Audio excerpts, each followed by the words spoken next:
Ai dân sông nè. Nó bé tôi làm đây nè.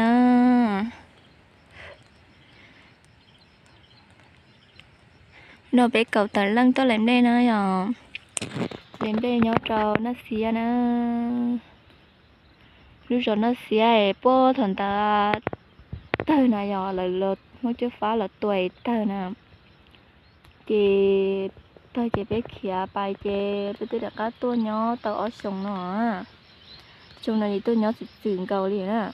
Tôi nhỏ ổn liền á. Trời nhỏ nhỏ này cho nó xía nè tôi ở những bảo cơ này ạ. Bé ổn lia bố bé nó rồi. Lấy ra tao làm cái bên trái nữa. Chuối rồi đó lo cho tao nó lại tao ta ạ.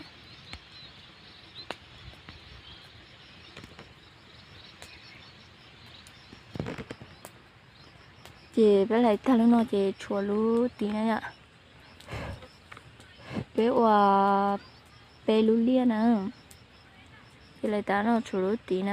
Họ lú bé tập bé tôi lại ta nữa ạ.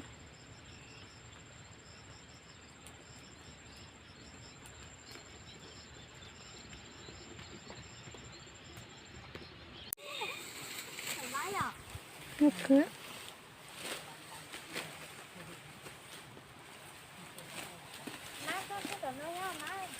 Ôi dồi, tôi có đến hồ, tôi khó mết thấy vấn đề là sao? Không có gì của tôi phải nói.